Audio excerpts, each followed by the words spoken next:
For eons, they watched us from the silent, cold depths of space. They saw a world of fragile, squabbling creatures bound to a single, pale blue dot.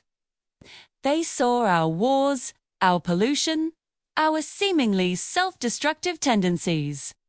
To them, we were ripe for the picking, a primitive species on a resource-rich planet, an easy conquest. So, they came. Their ships, colossal shadows eclipsing our sun, filled the skies. Panic erupted. Governments crumbled. Humanity, for the first time in its history, faced a single, overwhelming enemy. The invasion began, swift and brutal. Our weapons were like toys against their advanced technology. Cities fell within hours. It seemed like the end of our story, but they made a critical miscalculation. They had studied our biology, our technology, our societal structures. What they failed to study, what they couldn't possibly comprehend, was our spirit. They didn't understand what it means to be human. They saw us as individuals, divided and weak. They never realized that when you push a human into a corner, when you threaten everything they hold dear, you don't break them. You unleash something terrifying. They thought they were invading a planet of 7 billion separate beings. They were wrong. They were invading a single super-intelligent planet-spanning organism forged in the crucible of desperation. 4.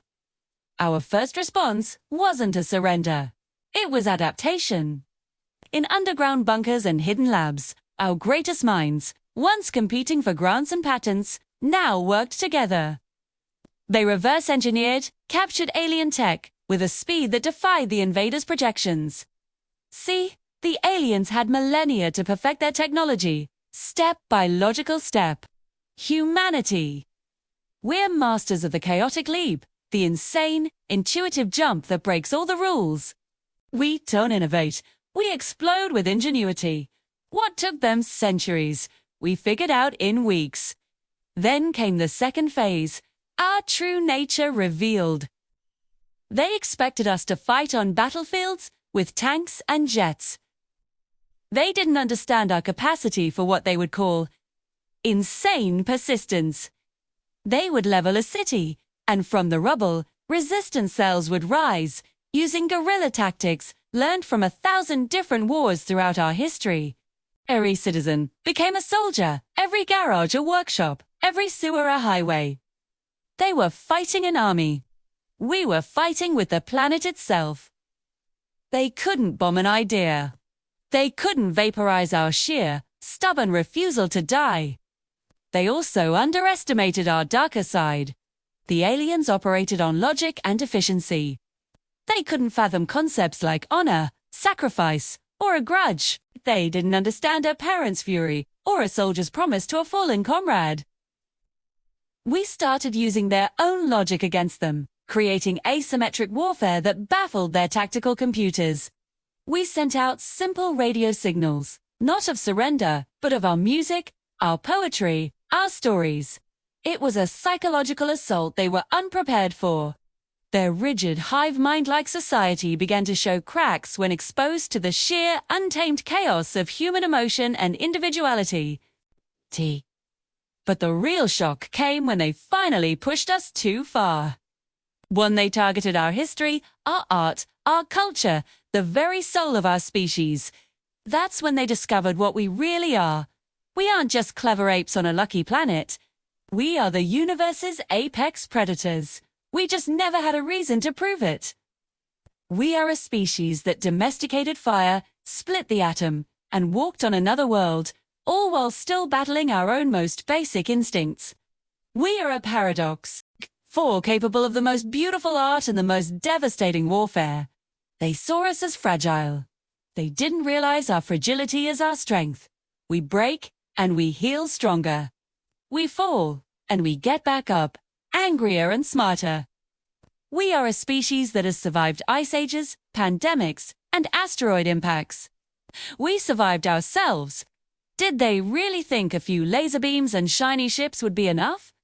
came to conquer a planet of sheep and found, to their horror, that they had kicked open the door to a cage of wolves. The invaders began to notice things that didn't add up. Their casualties were mounting in ways their projections deemed impossible. Their supply lines were being sabotaged by methods that seemed almost supernatural in their cunning. They were fighting soldiers who would willingly sacrifice themselves to take out a single alien walker. This concept of Pyrrhic victory was alien to them. For them, every loss had to be calculated. For us, some things are worth any cost. They saw soldiers jury-rigging their advanced plasma cannons onto old-world pickup trucks. They saw hackers turning their own automated drones against them using code written on decades-old laptops. They had no context for a species that would weaponize literally anything. We turned farming equipment into armored vehicles. We used commercial drones for reconnaissance. We repurposed satellite networks to create a global communication web that their jamming technology couldn't touch. We are the ultimate tool users. We look at a rock, and we see a hammer. We look at their advanced alien rifle, and we see spare parts for a better, more human weapon. The tide began to turn. It wasn't a single glorious battle. It was a million tiny victories in a million different places. A farmer in the Midwest taking down a scout ship with a modified crop duster. A group of teenagers in Tokyo hacking the invaders' local comms network and broadcasting rock and roll on a continuous loop. Driving the local alien garrison to distraction. A retired grandmother in a small European village organizing a resistance cell that became a legend. The aliens were fighting a war on a million fronts, and they couldn't adapt. Their rigid top-down command structure was a weakness. Our decentralized, chaotic, get-it-done-at-all-costs attitude became our greatest weapon. Finally, they saw the truth. They had not come to Earth to conquer a primitive race. They had stumbled into a hornet's nest. A planet-sized, intelligent, and deeply, deeply territorial hornet's nest. And we had just figured out how their technology worked. Now, our old fighter jets were retrofitted with anti-gravity engines.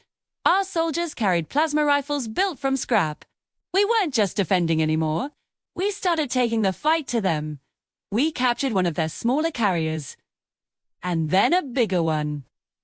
The final message they received from their doomed invasion force wasn't a request for reinforcements. It was a warning. A Despia, terrified warning broadcast across the galaxy. It described a planet not of peaceful primitives, but of monsters. A species that thrives on chaos, that finds strength in pain, and that will stop at absolutely nothing to survive.